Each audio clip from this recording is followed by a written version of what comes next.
Muy bienvenidos, mis queridos telepensantes. Retomamos el proyecto revolucionario de la Unidad Popular, que está más vigente que nunca. Porque hoy día tenemos un constituyente que sacó la primera mayoría en el Distrito 10, se llama Fernando Atria, y aquí les presento su proyecto de una constitución que permita la apropiación por parte del pueblo de las instituciones. Y en la misma posición de Atria están todos los constituyentes que quieren que los temas se diriman a través de plebiscitos, de instancias de democracia directa, que normalmente esta gente empieza a hacer de forma sistemática, de modo tal que las grandes mayorías cansadas de la política no participan unas pequeñas minorías que terminan imponiendo el sistema totalitario a todos los demás, y ellos cuentan con eso. Cuentan con que sus minorías hipermovilizadas son las que acallan a las mayorías, y tenemos como centro experimental que prueba que esta es una verdad desde que la descubrió Lenin en adelante en las universidades. Todas las universidades se encuentran capturadas, sus centros de estudiantes, por personas que van del Frente Amplio hacia la izquierda. Todas. Y son absolutamente minoritarios dentro de las universidades. Y los jóvenes guardan silencio, se dejan oprimir, tienen miedo, viven con depresión. ¿Se acuerdan que esos eran algunas de las noticias que salían antes de la crisis del 18 de octubre, que los jóvenes estaban con depresión, etcétera? Bueno, la depresión en parte está generada por eso, porque no hay libertad de expresión, porque las instituciones al interior de las universidades no funcionan, y lo mismo pasa a nivel país hoy día.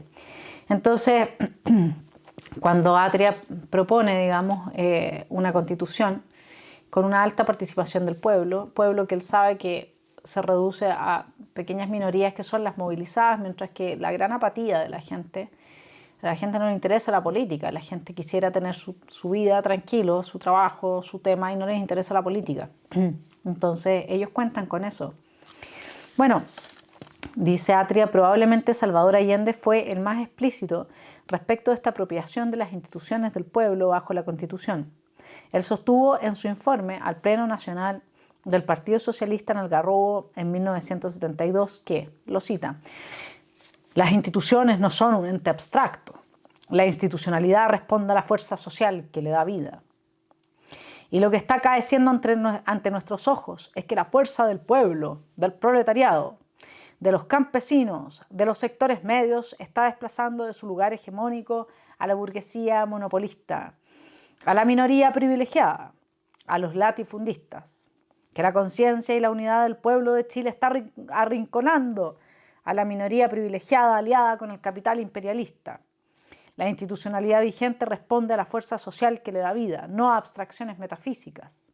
Hoy, cuando en la moneda están los trabajadores organizados, el gobierno responde a los intereses de estos y no a los monopolistas e imperialistas. Mañana, si los representantes de los trabajadores merecen el respaldo del pueblo y éste les confía la mayoría en el Congreso legislará en provecho de las grandes mayorías de Chile y no de los intereses de las minorías, para transformar el régimen institucional y adecuarlo a las necesidades de una sociedad que camina hacia el socialismo. Ya, po. Aquí quiero responder a una persona que tengo gran aprecio y que considera que Allende fue un gran estadista. Veamos la embarrada que tenía en Chile desde el 9 de octubre del 72 en adelante el compañero. 9 de octubre, un paro indefinido iniciaron a las 0 horas de hoy los miembros de la Confederación de Dueños de Camiones de O'Higgins a Malleco, para protestar porque las autoridades pertinentes no han resuelto los problemas que afectan a los transportistas de Aysén y de todo el gremio en el país. León Vilarín, presidente de la Confederación, había explicado con anterioridad que la suspensión de actividades comprometerá a unos 12.000 camioneros. Los demás gremios de la locomoción, que forman parte de la Confederación Nacional del Transporte, no participan del movimiento. El paro sobrepasa la defensa de los transportistas para luchar por los derechos de toda la actividad privada. La protesta se dirige sobre todo contra el proyecto aprobado por el Instituto Corfo Aysén de crear una empresa estatal que concentraría los transportes terrestres, marítimos y aéreos de esa provincia, lo que constituye en realidad un plan para liquidar a todos los medios de transporte de iniciativa privada, y es una especie aplanadora que empezaría en Aysén y terminaría en Arica. a los mega ricos de este país. Perder 5.000 millones de dólares, me imagino que algo tiene que haberles molestado, digamos, entre perderlos y tenerlos es mejor tenerlos. Pero no les cambia mucho la vida, ¿no? A los 600.000 desempleados que dejó el 18 de octubre, porque les quemaron el trabajo de toda su vida, a ellos sí les cambia la vida. Y a todos los camioneros que en su minuto iniciaron una posibilidad de paro, producto de lo sucedido en la macrozona sur con su gente, yo les recomendé seguir con el paro. Porque si en ese momento hubieran seguido, tenían la fuerza para evitar llegar a esto. Así es como terminan los cuentos que empiezan como el 18 de octubre. No nos equivoquemos. 10 de octubre del 72. Centenares de miles de chilenos marcharon desde los 4 puntos cardinales de Santiago para lograr la más impresionante manifestación de repudio a la política de un gobierno registrada en el país. Entre los motes esgrimidos por la muchedumbre destacaba el cartel del Centro de Madres ex Tenchabusi de Allende. El gobierno nos quitó lo que tanto nos costó, el pan para nuestros hijos. 10 de octubre, por orden de la Intendencia de Santiago, Investigaciones detuvo a los 4 dirigentes máximos de la Confederación Nacional de Dueños de Camiones, organismo que decretó un paro indefinido. León Vilarín, Guillermo Satt, Jorge Álvarez Agüero y Eduardo López habrían, según el intendente, infringido la Ley de Seguridad Interior del Estado. Fantástico. Esos son ellos que no quieren leyes ni siquiera antibarricadas. Después, cuando otros gremios hacen un paro, se llevan presos a los dirigentes. 11 de octubre, la ministra del Trabajo, Mireya Baltra, denunció: el Frente de Trabajadores Revolucionarios, filial del MIR, intentó volar el edificio de los trabajadores al colocar bombas de amon-gelatina y cartuchos de dinamita.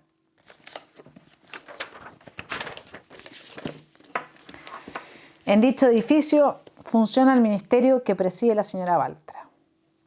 La secretaria de Estado definió a los militantes del FTR, MIR y FER como estorbos de la revolución y denunció que el cabecilla de los graves incidentes había sido el socialista Rolando Calderón, secretario general de la Central Única de Trabajadores, CUT.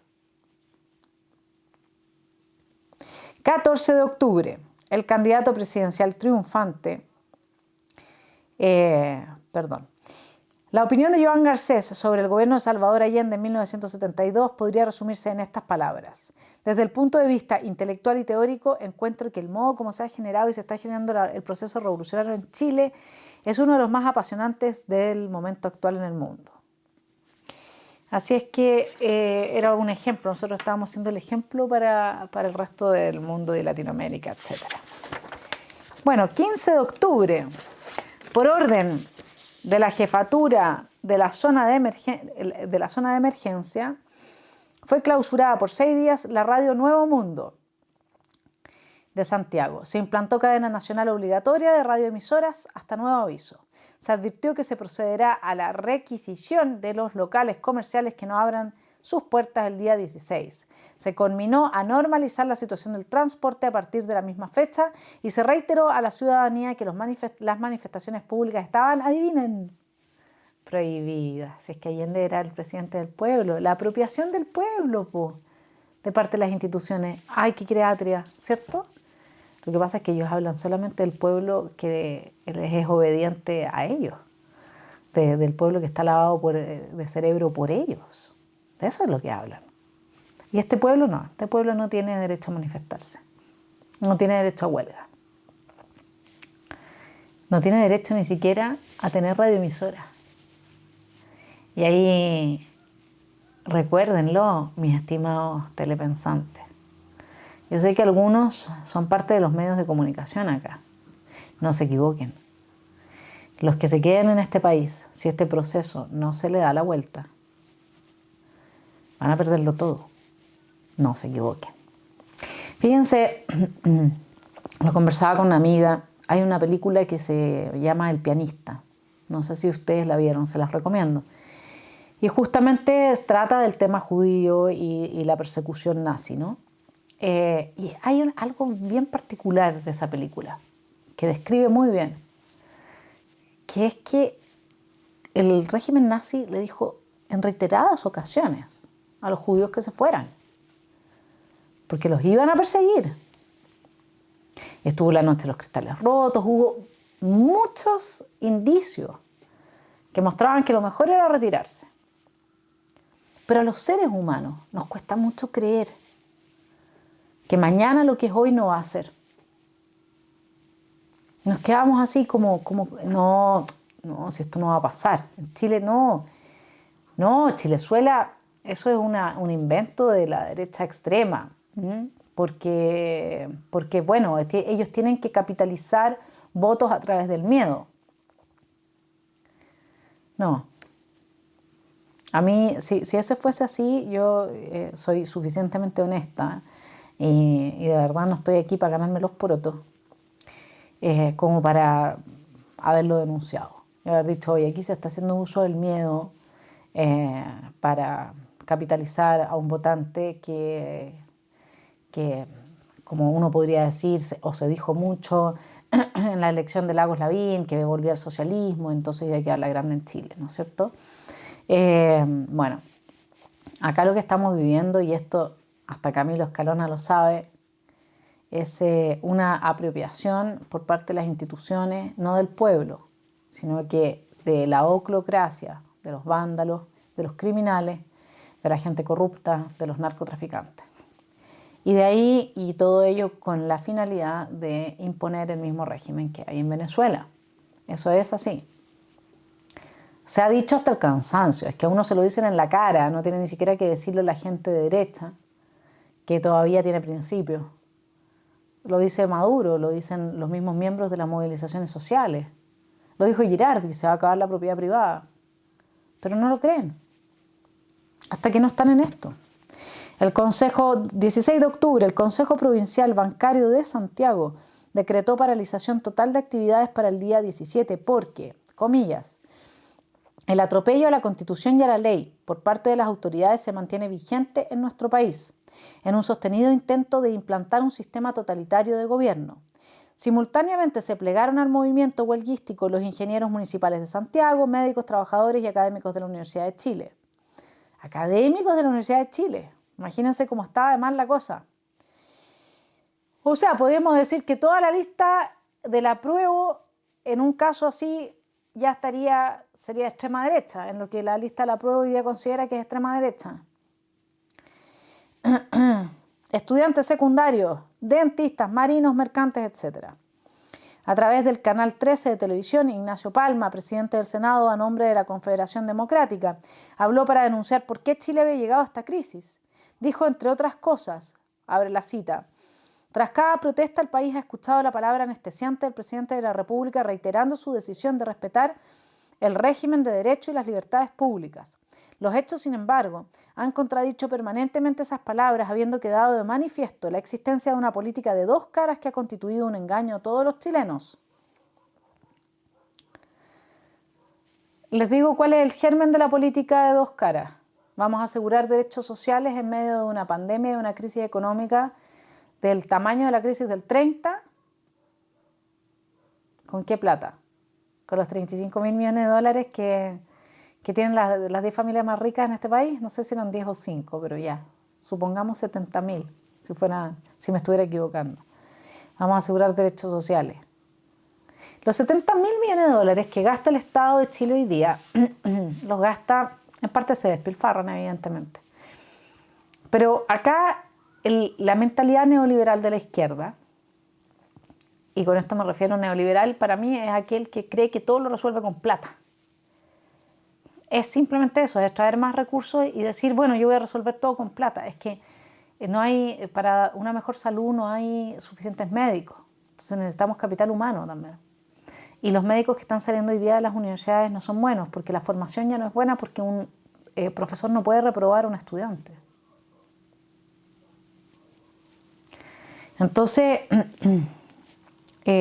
nosotros vemos acá como esa política de doble estándar, ¿no? Sí, vamos a asegurar derechos sociales, ¿y de dónde vas a hacer? ¿Cómo lo vas a hacer?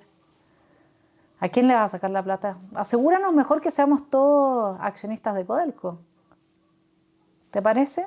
Quítale el poder a los sindicatos, bájale los sueldos a los presidentes de los sindicatos y todos los beneficios que tienen incomparablemente en relación al mercado, la gente que trabaja ahí, y darle a los chilenos una participación en las empresas que generan utilidades, las empresas estatales que generan utilidades.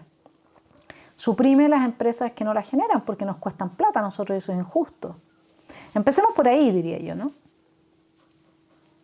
Pero no le saques a Codelco, te quedes tú con un pedazo de la torta y le traspases un par de migajas al ciudadano. Hagámoslo directo. Así como las FP nos devolvieron el 10%, que Codelco nos deposite a final de año o mes a mes. Eso sería una buena idea. ¿Por qué no la proponen los constituyentes de derecha? ¿Por qué no marcan una cancha? Están todo el rato a la defensiva. Y hablando de que hay que garantizar los derechos sociales. ¿Cómo los van a garantizar? ¿A costa de quién? ¿De dónde van a sacar esos recursos? Política de doble estándar. Mientras la totalidad de los sindicatos de dueños de camiones acordaban continuar el paro de transportistas en forma indefinida y mantener su memorándum de 7 puntos inalterable, el dirigente León Villarín, luego de declarar ante la Corte de Apelaciones, enfatizó a la prensa: el paro continuará hasta las últimas consecuencias. Eso era tener pantalones.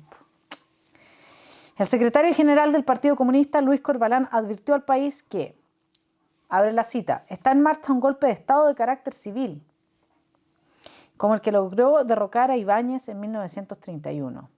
Al país no lo paran los parásitos, vociferó el dirigente del MAPU, Pedro Correa. El Colegio de Abogados pidió al gobierno que destierre prácticas y criterios extraños cuya aplicación nos ha puesto al borde del caos social.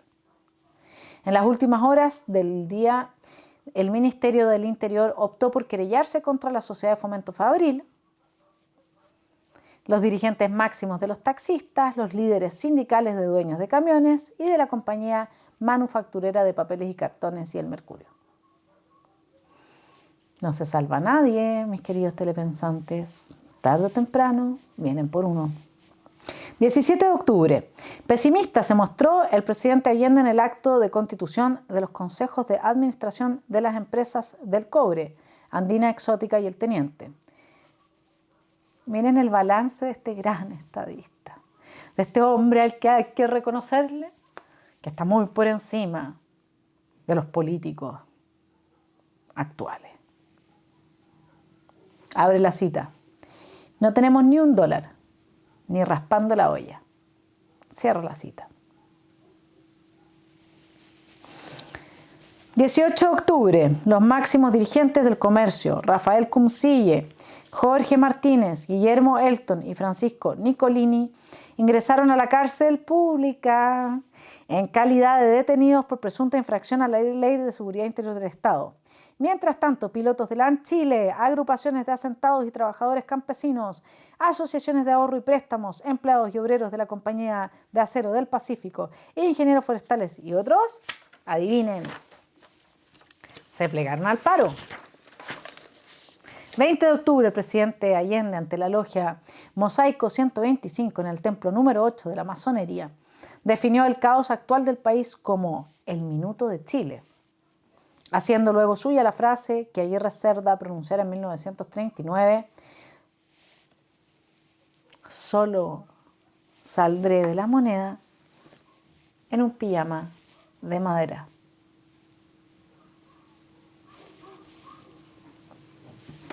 Sabía perfectamente lo que estaba haciendo. Pero su narcisismo y su ego le impidió ver que sus palabras iban a ser realidad. Eso no es por su gran altura de estadista, ¿eh? Eso es por lo ególatra. Pregúntenle al señor qué le hizo a Allende cuando era presidente del Senado su escritorio. ¿Cómo se lo mandó a hacer? Ribeteado en oro, en oro. 21 de octubre, el comercio ratificó el cierre indefinido y total de los establecimientos y aseguró que el movimiento seguirá inalterable al no ser escuchados hasta hoy día sus justas peticiones. Mientras tanto, el pliego de Chile, documento que el gobierno tendrá que aceptar íntegramente para que el país, paralizado de norte a sur, vuelva a la normalidad, ya tenía al pie las firmas de camioneros, comerciantes, pequeños industriales, artesanos, trabajadores agrícolas, asentados, pequeños agricultores, bancarios, industriales, profesionales, trabajadores de la educación particular. Taxistas, cada gremio representado por sus organismos nacionales. El pliego de Chile consta de 7 capítulos de exigencias y un anexo y contiene las medidas inmediatas y definitivas en bien de la patria que se debe adoptar. Cuando el documento exige respeto a las libertades y derechos gremiales, pide desistimiento inmediato de todas las querellas del gobierno generadas durante el paro y libertad inmediata de los afectados. El movimiento huelguístico, devolución de todos los afectados. Reposición en sus funciones de cualquier trabajador despedido durante el movimiento huelguístico. Devolución de los bienes requisados e intervenidos a partir del 21 de agosto, más las indemnizaciones correspondientes. Reintegro inmediato de los 38 obreros de Sumar y de los supervisores del cobre despedidos. Fin a la persecución de extranjeros residentes o nacionalizados. Dejar sin efecto las cancelaciones de personalidades jurídicas emprendidas. El capítulo segundo del pliego se titula Restitución en toda su integridad del derecho de información y expresión y aborda fin a la cadena nacional de radioemisoras, alzamiento de la clausura de Radio Agricultura de Los Ángeles, la misma Radio Agricultura que ha dejado totalmente fuera de sus paneles a la gente del Partido Republicano, y de cualquier otra estación radial suspendida. Poner término a la paulatina asfixia económica de la papelera.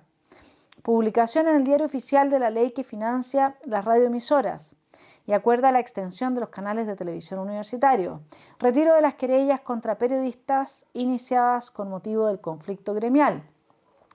Los mismos periodistas que hoy día le han dado voz a el movimiento liderado por criminales, vándalos, narcotraficantes, la oclocracia.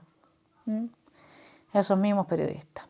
El tercer punto del documento exige cambios dentro de la ley y, por tanto, promulgación de la reforma constitucional que fija las 3 áreas de la economía o sometimiento de esa reforma a plebiscito.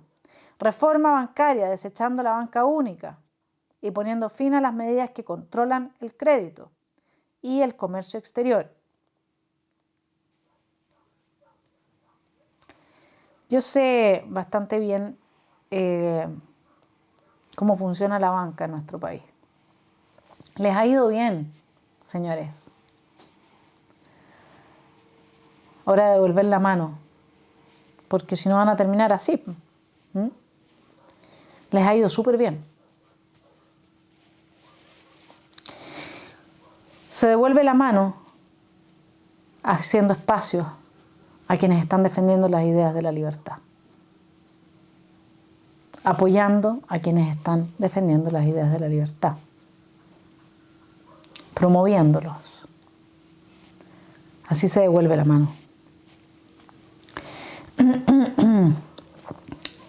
Cumplimiento estricto de la ley de reforma agraria, suma urgencia para el proyecto de ley de garantías para la pequeña y mediana empresa, respeto irrestricto al Poder Judicial. O sea, se está pidiendo respeto al Poder Judicial. Todos los jueces que hoy día promueven la oclocracia, tarde o temprano vendrán por usted. El cuarto capítulo del pliego de Chile se refiere a la participación de organismos gremiales, colegios profesionales y sector privado en la planificación de la economía, etc. El quinto pide seguridad en los lugares de trabajo y término de la violencia. Y aborda todos los problemas referentes a grupos armados y extranjeros extremistas, cuyo desarme y expulsión inmediatos respectivamente reclama. El sexto acápite se titula Libertad de los chilenos para salir o entrar al territorio de la República. Usted no podía salir de Chile. En el séptimo se combina el gobierno al fin inmediato del control político y económico que está ejerciendo a través de las JAP, los CUP y los comités de autodefensa de la revolución. Eso es la apropiación que quiere Atria del pueblo y las instituciones. Eso es lo que se está promoviendo. Solo la izquierda extrema tiene tiempo para estar participando en cada una de las cosas que se están planteando y promoviendo las ideas, porque la izquierda extrema no trabaja, vive del trabajo de los demás. Por eso es que nos ganan en política. Entonces, mientras la derecha no se decida a tener un grupo de intelectuales permanentemente presentes en los medios, en las universidades, a limitar, darle espacio a la extrema izquierda a través de una institucionalidad sólida, señores constituyentes, promuevan una institucionalidad como la que existe en Alemania para que los partidos extremos no tengan representación parlamentaria. Métanse en el tema del sistema electoral. Cambiemos este sistema de Hund que nos está destruyendo. No he visto propuestas y los medios de prensa hoy día están siendo meramente reaccionarios. Están reaccionando en ese sentido a las amenazas de constituyentes que dicen entonces no va a haber más inversión extranjera. Bueno, contrapregunte, ¿y usted cómo entonces sin inversión extranjera quiere ver que este país crezca? Y entonces cuando le digan que va a haber una sustitución de importaciones, un sistema de industrialización que se va a desarrollar a partir de ese esquema, entonces contrástelo con lo que vivimos durante 50 años bajo ese esquema. Y muéstrele. Señor periodista, infórmese, haga la pega, tensione, no reaccione simplemente, tensione, proponga cosas. Lo mismo los constituyentes. Acá tenemos que tener enclaves institucionales que impidan que la democracia sea destruida por pequeños grupos antidemocráticos que pasan volando bajo el radar del derecho y cumplen el sueño del señor Atria. Porque yo les puedo asegurar que al señor Atria no leyeron su librito de los que votaron por él. Eso se los aseguro. Porque nadie quiere esto. Nadie quiere el control de los estómagos a través de una JAP.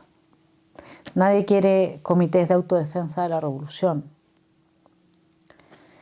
Nadie quiere huelgas de hambre. Nadie quiere huelgas por hambre, perdón.